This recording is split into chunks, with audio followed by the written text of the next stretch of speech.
तो आज की हमारी बातचीत एक ऐसे विषय पर है जो सुनने में तो बहुत आकर्षक लगता है, बिल्कुल, लेकिन जिस पर यकीन करना शायद उतना ही मुश्किल है। हाँ, ये बात तो है। हम बात कर रहे हैं रियो शिनोहारा की किताब the magic of manifesting money के एक सारांश पर। और इसका जो कोर आइडिया है वो ही अपने आप में एक बहुत बड़ा क्लेम है। हाँ, कि पैसा कमाया नहीं जाता बल्कि उसे आकर्षित किया जाता है। और यही वो लाइन है जहां ज्यादातर लोग या तो पूरी तरह मान लेते हैं या फिर इसे सिरे से खारिज कर देते हैं। लेकिन आज हमारी कोशिश रहेगी कि हम इस सोच के पीछे के जो सिद्धांत हैं उन्हें बिना किसी जजमेंट के देखें। सही है, क्योंकि किताब का सेंट्रल आइडिया ही यही है कि दौलत कमाना कोई बाहरी एक्शन नहीं बल्कि एक भीतरी एनर्जी गेम है। ठीक है, तो चलिए इसी एनर्जी गेम को समझते हैं। किताब का सबसे पहला और बड़ा दावा है कि मैनिफेस्टेशन कोई जादू टोना नहीं, हाँ, बल्कि एक वैज्ञानिक प्रक्रिया है। यहाँ तक कि इसमें क्वांटम फिजिक्स का भी जिक्र है।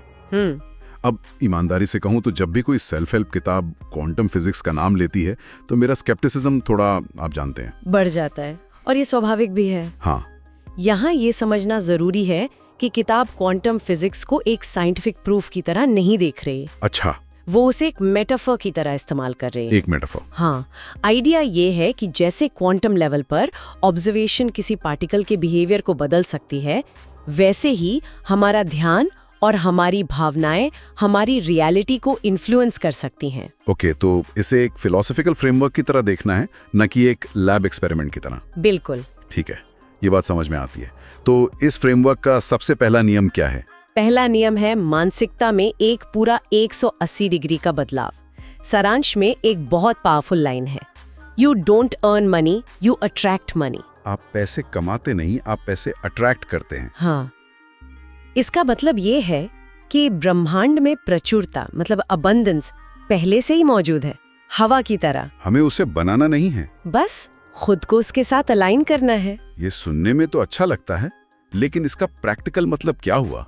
क्या ये मेहनत और कोशिश की इंपॉर्टेंस को कम नहीं करता? अच्छा सवाल है। मतलब क्या कोई सिर्फ सोफे पर बैठकर पॉजिटिव सोचने से अमीर बन सकता है? नहीं, और ये एक बहुत ही जरूरी सवाल है। सारांश मेहनत को नकार नहीं रहा, तो फिर वो मेहनत की दिशा बदल रहा है। पारंपरिक सोच क्या कहती है कि बाहर की दुनिया में ज्यादा से ज्यादा मेहनत करो। हाँ, यह सोच कहती है कि सबसे पहले अपनी भीतरी दुनिया में मेहनत करो, अपने विचारों, अपनी भावनाओं, अपने विश्वासों पर। अच्छा, जब आपकी भीतरी दुनिया सही अलाइनमेंट में होती है तो बाहरी दुनिया में आपके छोटे छोटे प्रयास भी बड़े नतीजे देते हैं। तो सवाल ये है कि ब्रह्मांड इसे पढ़ता कैसे है?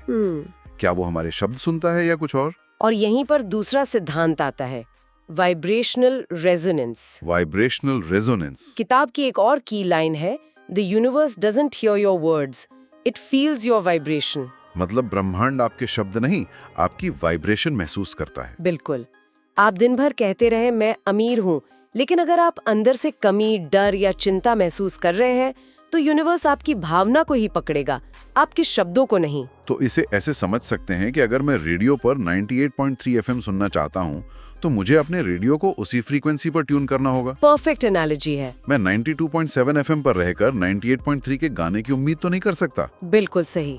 सारांश में दो तरह की फ्रीक्वेंसी की बात की गई है।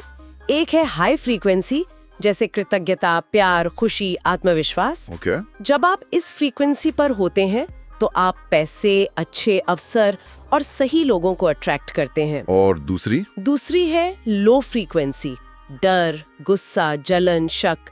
इस फ्रीक्वेंसी पर आप सिर्फ और ज्यादा बिल, परेशानियां और रुकावटें ही अट्रैक्ट करते हैं। और यहीं पर शायद सबसे बड़ा मेंटल हर्डल आता है। सारांश में कहा गया है, बिलीव फर्स्ट, सी लेटर। हाँ, पहले विश्वास करें, वास्तविकता बाद में दिखेगी। हमारी तो पूरी वायरिंग इसके खिलाफ है। सही बात है। हम सबूत देखकर यकीन करने के लिए बने हैं, यकीन करके सबूत बनाने के लिए नहीं। और यही वो साइकोलॉजिकल शिफ्ट है जिसे ये किताब सबसे ज्यादा चैलेंज करती है। हमारी आदत है कहने की, जब मेरे बैंक अकाउंट में पैसे दिखेंगे तब मैं मानूंगी कि मैं अमीर हूँ। हाँ, जाहिर है। ये सिद्धांत कहता है कि नहीं, पहले आपको अपने मन में, अपनी भावनाओं में उस अमीरी को महसूस करना होगा बिना किसी सबूत के, तब वो बाहरी दुनिया में दिखाई देगी। ये तो कारण और प्रभाव के नियम को उलटने जैसा हो गया। बार बार उसे उसकी असलियत दिखाएगा। बिल्कुल।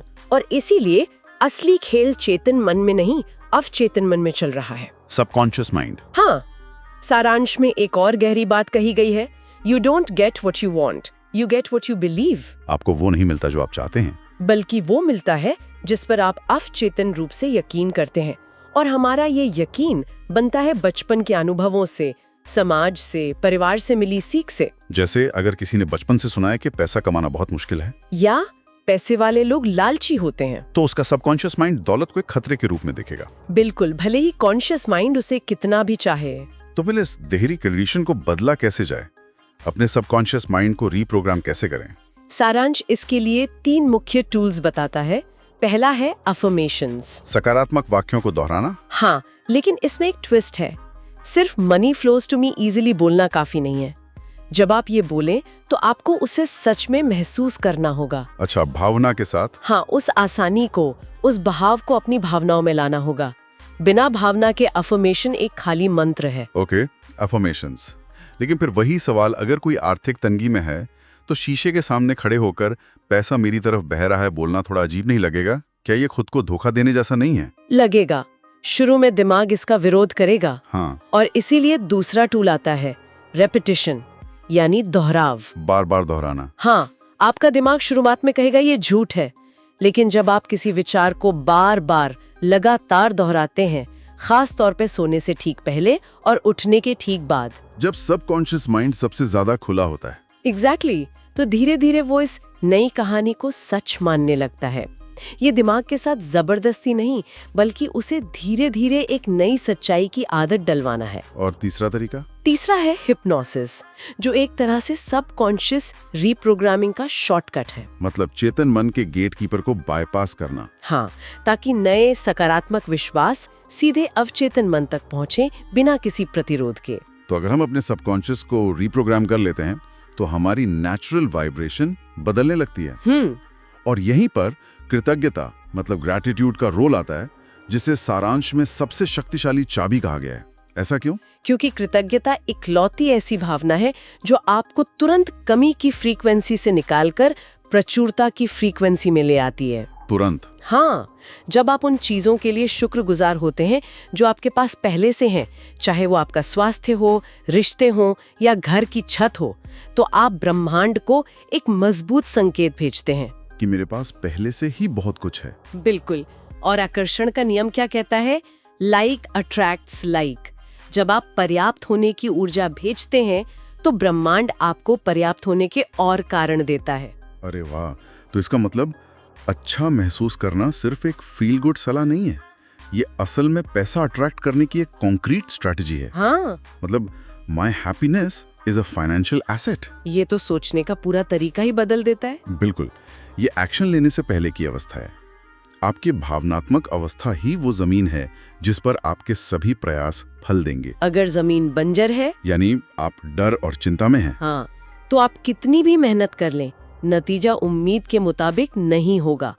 लेकिन अगर जमीन उपजाऊ है, यानी आप कृतज्ञता और खुशी में हैं, तो छोटे प्रयास भी बड़े नतीजे दे सकते हैं। सही। इसी से जुड़ा हुआ अगला टूल है विजुअलाइजेशन। मैंने इसके बारे में सुना तो है, लेकिन सारांश में ऐसा क्या खास है? सारांश इस बात पर जोर देता है कि विजुअलाइजेशन सिर्फ मेंटल पिक्चर्स देखना नहीं है। तो क्या है? ये फ्यूचर रियलिटी का इमोशनल रिहर्सल है। Emotional rehearsal? हाँ, यानी सिर्फ एक बड़ी कार की तस्वीर सोचना काफी नहीं है। आपको उस कार को चलाने की आजादी, उस सफर की खुशी और उस आराम को अभी इसी पल में महसूस करना है। और इसे हमेशा वर्तमान काल में करना है, राइट? प्रेजेंट टेंस में। हाँ, बिल्कुल। ये नहीं कि मेरे पास एक दिन कार होगी, बल्कि मैं अभी इस कार को चला रहा हूँ और बहुत खुश हूँ। इसके पीछे का लॉजिक क्या है? लॉजिक ये है कि हमारा सबकॉन्शियस माइंड हकीकत और कल्पना में फर्क नहीं कर सकता, खासकर जब भावनाएं जुड़ी हों। अच्छा। जब आप किसी चीज को पूरी भावना के साथ विजुअलाइज करते हैं, तो आपका दिमाग और शरीर उसे एक असली अनुभव की तरह दर्ज कर लेता है। ये आपके न्यूरल पाथवे को बदल देता है और आपको उस इंसान में बदलना शुरू कर देता है जिसके लिए वो हकीकत नॉर्मल है। बिल्कुल। ओके, ये सब समझ में आ रहा है। Affirmations, visualization, gratitude. लेकिन अब उस हिस्से पर आते हैं जो मुझे सबसे ज्यादा विरोधाभासी लगता है, लेटिंग गो। अनासक्त हो जाना। हाँ, परिणामों से। एक मिनट, यहाँ मैं थोड़ा कंफ्यूज हो रहा हूँ। एक तरफ किताब कहती है कि अपनी इच्छा को पूरी भावना से महसूस करो, और दूसरी तरफ कहती है कि परिणाम से जुड़ो मत। ये दोनों बातें एक साथ कैसे हो सकती हैं? ये तो ऐसा है जैसे एक्सेलरेटर और ब्रेक एक साथ दबाना। और ये इस पूरी प्रक्रिया का सबसे एडवांस्ड और सबसे जरूरी हिस्सा है। तो इसे कैसे समझें?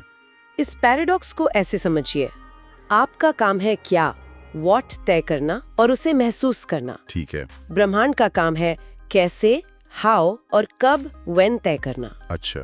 लेटिंग गो का मतलब अपनी इच्छा को छोड़ देना नहीं है। इसका मतलब है इस बात की चिंता छोड़ देना कि वो कैसे और कब पूरी होगी। तो ये एक तरह से भरोसे का खेल है। जैसे मैंने रेस्टोरेंट में अपना पसंदीदा खाना ऑर्डर कर दिया। हाँ। अब मेरा काम टेबल पर बैठकर भरोसा करना है कि शेफ उसे बना रहा है और वेटर उसे सही समय पर ले आएगा। मेरा काम बार बार किचन में जाकर झांकना नहीं है। बेहतरीन उदाहरण है। जब हम कैसे और कब को लेकर बेचैन होते हैं तो हम अटैचमेंट की ऊर्जा पैदा करते हैं, जो असल में शक और डर की ऊर्जा है। हम ब्रह्मांड को संकेत दे रहे होते हैं कि मुझे यकीन नहीं है कि तुम ये कर पाओगे। हाँ, इसलिए मुझे इसे कंट्रोल करना पड़ेगा। और यही कंट्रोल करने की कोशिश, ये बेचैनी आपकी वाइब्रेशन को कम कर देती है और आपकी मैनिफेस्टेशन को ब्लॉक कर देती है। तो डिटैचमेंट असल में विश्वास की सबसे ऊंची अवस्था है। बिल्कुल। तो इन सभी सिद्धांतों, वाइब्रेशन, सबकॉन्शियस माइंड, विजुअलाइजेशन, लेटिंग गो को एक साथ कैसे लाया जाए? इन सब का निचोड़ क्या है? इन सब का निचोड़ एक बहुत ही शक्तिशाली विचार में छिपा है, जो सारांश के अंत में आता है। You don't attract what you want, you attract who you are. आप वो अट्रैक्ट नहीं करते जो आप चाहते हैं, आप वो अट्रैक्ट करते हैं जो आप हैं। हाँ। इसका मतलब बात सिर्फ कुछ तकनीकें अपनाने की नहीं है, बात अपनी पहचान, अपनी आइडेंटिटी को ही बदल देने की है। बिल्कुल। पैसे को आकर्षित करने के लिए आपको पहले वो इंसान बनना होगा जो स्वाभाविक रूप से धन को आकर्षित करता है। आपको एक अमीर इंसान की तरह सोचना, महसूस करना और व्यवहार करना होगा। तब भी जब आपके बैंक अकाउंट में पैसे ना हो। ये अमीर होने का नाटक करना नहीं है। नहीं, ये अपनी भीतरी अवस्था को अपनी मनचाही बाहरी हकीकत के साथ अलाइन करना है। जब आप अपनी पहचान को एक ऐसा व्यक्ति जो हमेशा संघर्ष करता है से बदलकर एक ऐसा व्यक्ति जिसके पास पैसा आसानी से आता है में बदल देते हैं, तो बाहरी दुनिया के पास आपकी इस नई पहचान को सच साबित करने के अलावा कोई चारा नहीं बचता। सही। तो असली बदलाव अंदर से शुरू होता है और फिर बाहर दिखाई देता है। आप पहले वो व्यक्ति बनते हैं जिसके पास वो सब कुछ है जो आप चाहते हैं, और फिर वो चीजें आपकी जिंदगी में आती हैं।